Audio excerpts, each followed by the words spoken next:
everyone, and welcome back to my channel. If you're new here, my name is Amy and I am on a financial freedom journey with my family. I share all about that and more on my channel. Today we're going to be talking about our financial goals and net worth update for October 2024. So this is all of our numbers as of October 31st. I'm posting this a little bit later in the month than I normally do, so I apologize. But I did still want to talk about October. October was not a super great month for us, to be completely honest. If you have been watching my videos, if you watched one of my last videos, which is my job loss video, I talked a lot more about that in that video, but my husband actually lost his job at the end of September, so October was kind of a crazy month for us. Luckily, my husband did get another job relatively quickly, but October was definitely a month where we were like freaking out, absorbing the information, trying to figure out what to do, like applying to a million jobs. So it was not a super great month for our family, and it also was not a super great month for our goals either, because we did kind of put a little bit of a stop on our goals. Obviously, we did still do Debt-Free Friday and all those things, but we did just put less money towards it because we just weren't sure like how long my husband would be out of the job or just any of that stuff. So it was definitely not a super great month for us, but let's go ahead and go over starting with our financial goals for 2024. So we are currently working on our third financial goal of the year, which is to max out my Roth IRA. If you watched my Debt-Free Friday video on Friday, then we actually just completed this goal. So spoiler alert if you're not caught up, but we did actually just finish off this goal. But in October, we put $1,025 towards this goal. That brought our total to $5,410, and our goal was $7,000, which is maxing it out. So we were 77% of the way there at the end of October. Like I said, I just spoiled it for you, but we did finish this off last week. So that was really exciting to be able to do that. Our next financial goal looking forward is our emergency fund. Like obviously with the year that we've had, this is definitely one that I'm excited to work on. I'm feeling like we need more money in our emergency fund, and I definitely felt that way when my husband lost his job. Right now, our emergency fund is at $20,000 and we want to get it to $25,000. So that is our goal for the rest of the year, is to work on that. And our final goal is my kids' college savings. I'm not super pressured to do this goal. This was kind of one of those goals where it was like, okay, if we do everything else, we would like to put more money towards our kids' college savings, but again, not a huge priority for us this year. Obviously, our emergency fund and investing is more important to us at this time. We will still focus on putting money in there. I am hoping that for 2025, we'll be able to actually put money in there. I don't think we'll be able to do much for the year of 2024 at this point because we are almost done with the year and we don't have that many weeks left. So I don't think we'll put much of anything else in this 529 goal, but that's okay. So total for the year so far, we have put $21,410 towards our goals on a total goal of $32,700, which means we have $11,290 remaining and 65% of the way to go. Now again, we know probably we're not going to meet this goal. So if we just reduce this, I don't know what I'm typing over there. If we just reduce that, then we're down to 28,000 left and 76%. So that's definitely looking better. I'm going to just change this back because I don't want to edit it completely. But yeah, that is our plan for the rest of the year. Moving down to our net worth. So for October 31st, again, I do pull these numbers as of October 31st. Our house value, we kept the same at $550,000. I mentioned, I think in the last video last month, there is a house directly across the street from us that is for sale. They listed it super high. So it is still on the market. It's been on the market for about a month now, maybe even more. And yeah, they listed it like super high. It is a smaller house than ours. I think they listed it initially for like $615,000. And I was like, holy cow, like that is crazy. They obviously have not been getting any offers on it. They listed it, in my opinion, way too high. But I'm interested to see what happens with that house. I think they've already dropped the price down to $585,000. So we will see where it ends up. Like I said, that house is a smaller floor plan than us. It has one entire less bedroom than our house, and it's like at least a few hundred square feet smaller. So If it sells for $585, I feel like that's really good for our home value, obviously. But if it doesn't, then we'll just kind of see and reevaluate. Right now, I feel pretty comfortable at $550. Again, I like to keep this pretty conservative because when you sell a home, there are fees and costs associated with it. And so I just like to keep it more on the conservative end. So $550 is where we're at. We'll probably stay there. I might raise it slightly. We'll see. I am feeling like it maybe is a little bit too conservative, but I'm going to reevaluate that maybe next month or in the new year. Next up is our HSA.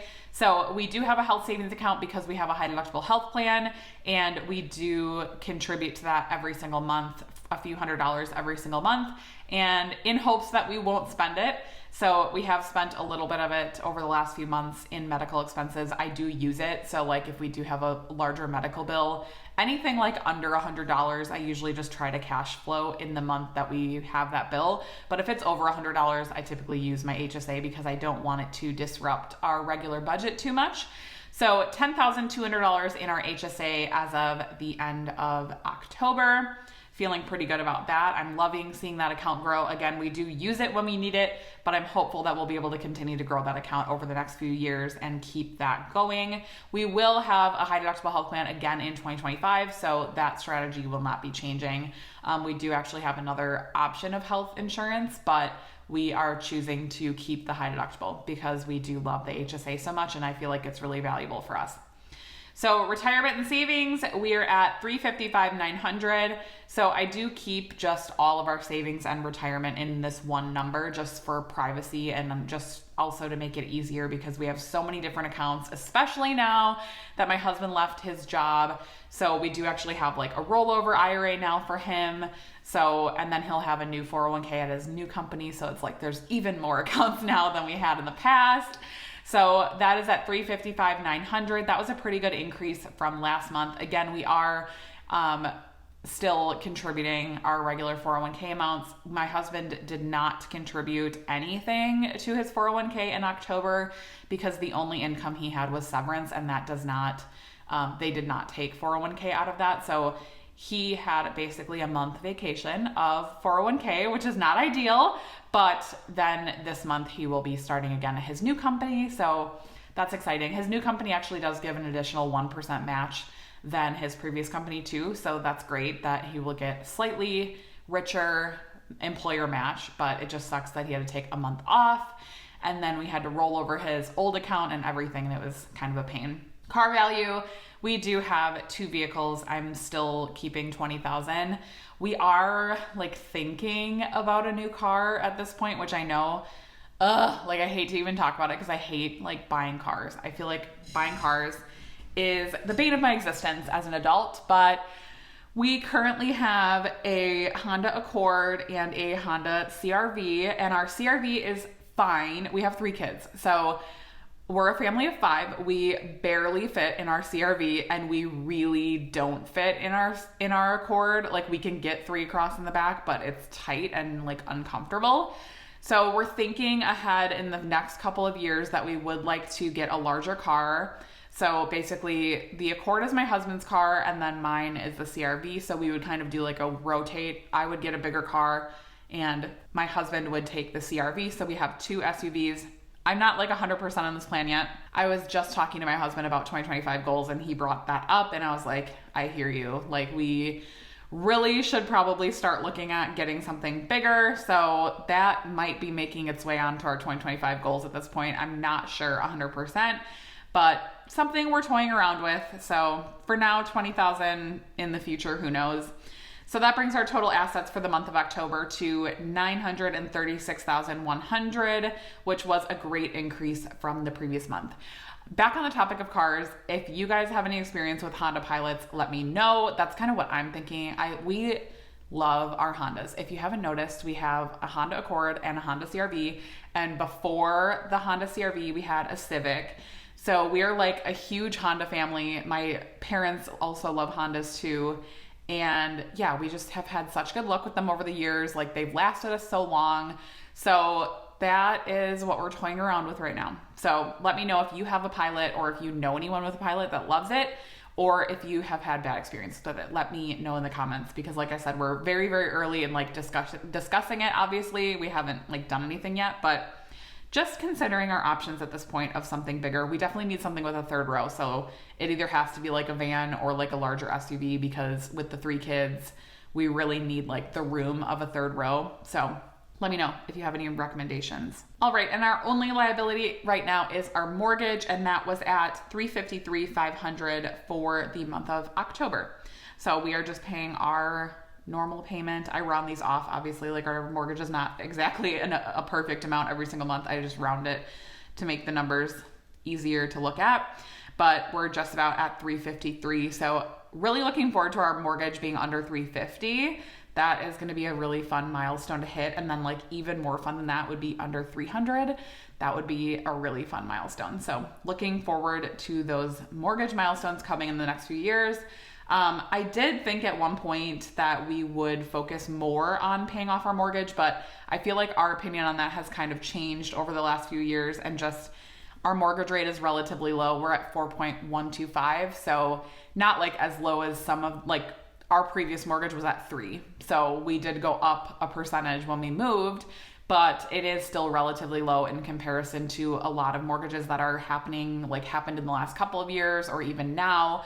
So I'm still feeling like our mortgage is pretty low. So I don't know if we're going to make it a priority. Again, we have other things going on that we want to prioritize, like a new car potentially in 2025. So I don't think that you'll see mortgage payoff in 2025, but I do hope to focus on it again at some point, because I really would love a paid off home and like to focus on debt again. I feel like it would be really fun to like go full circle and like pay off debt again, like pay off another 6 figures of debt again. But at this point, it just doesn't feel like worth it. I still feel like my husband and I are slightly behind where we would want to be in retirement right now. We're like pretty close to where I want to be, but I feel like we're still a little bit further away. So I'm still wanting to prioritize investing and other things and just like our lifestyle. I do think that we deserve a new car. I know that sounds like totally crappy or like just bratty, but like I do think that we've worked really hard, and like it's okay for us to want to upgrade certain things, especially as our family grows. And obviously we're not having any more kids. I don't mean like grows like that. I just mean like grow up. So like my son sometimes wants to bring like a friend home from baseball, and hey, we don't have a seat in our car for him. So it just, yeah, those are like my real life thoughts on like what we're going to do next year. So stay tuned for our goals video, which will be coming probably next month. So net worth by month, that brings our net worth for the month of October to $582,600, which is a increase of $600. We are still increasing every single month this year. I am so interested to see if we will have an increase every single month. At this point, I feel like we probably will. There's only 2 more months in the year. November has been a pretty volatile month for the stock market. I'm assuming a lot of that is to do with the election. Right immediately after the election results, the stock market jumped up a bunch. My accounts were looking great. I was like, holy crap. Like I did not expect. And then over the last few weeks, I feel like as things have been happening, cabinet people have been being picked. I'm not going to get too political on here, but like things have been happening, and I feel like the stock market has like readjusted itself. It was like, okay, wait, hold on. What's going on? So now I feel like it's back down a little bit. My accounts are not looking super great right now. They're back to like what they were, I think, like in the end of October, and it's like the almost end of November now. So not looking like a great stock market month in November, but we'll see. I do still think we'll probably have an increase. The good thing about our net worth at this point in our life is that we are pretty heavily investing every single month. We do have a reoccurring amount that goes to our brokerage. We put money into our HSA every single month, and we typically don't spend it. We are putting money into our 401ks. So we do have like an amount going there every single month. We also are putting money into our sinking funds. And then in November and December, we'll be working towards our emergency fund too. So like we're building money, like we're putting a lot of money into savings and investing every single month. So I do think we probably will have a year where we don't have any decreases, which is crazy. I am so interested to see what happens next year though, because I do feel like this will not last. Like there will be something that probably happens in the next year or so. I'm trying to mentally prepare myself because it has been really fun to see my net worth increase every single month, but I know that that's not realistic. Obviously, I have lived long enough in the stock market ages in my 30s to realize that not every month is a good month, but there are sometimes runs where it's good for a while. I think 2021, we also had a year where we did not have a decrease. That was also a year though where we were paying off debt like really heavily. We paid thousands and thousands of dollars towards debt in the year of 2021. So that helped too, because while we were also building our assets, we were significantly slashing our liabilities at the same time. So it was like easier at that point to make a difference in our net worth. So for October, 582,600, we're super close to this $600,000 net worth. I was really hoping we would meet that in 2024 because I thought it would be fun to have 2 milestones met in 2024. I'm not sure again if that's going to happen. We are like $17,400 off from meeting the $600,000 net worth. So definitely doable based on how the year's been going, but not sure again with how like volatile the stock market's been in November, if that'll continue into December, and then who even knows what's going to happen next year. I don't even want to think about it at this point, but that is where we're at with our net worth and goals. Again, as I say in every one of these videos, if you have not already, I do have this exact tracker for free if you want to check it out. I always have it linked in the pinned comment where you can go watch the video and download this for free. No strings attached, just download it from Google Sheets. It's yours. You will need to update the numbers obviously and everything, but I do have all the formulas plugged in for that. So that is all I have for this video. I hope you guys enjoyed. Let me know in the comments down below what net worth goal you're working on right now. How has your net worth been in the year of 2024? And what do you expect for the next couple of months in 2024 as we end out this year? I will talk to you guys on Friday for Debt Free Friday. Bye guys.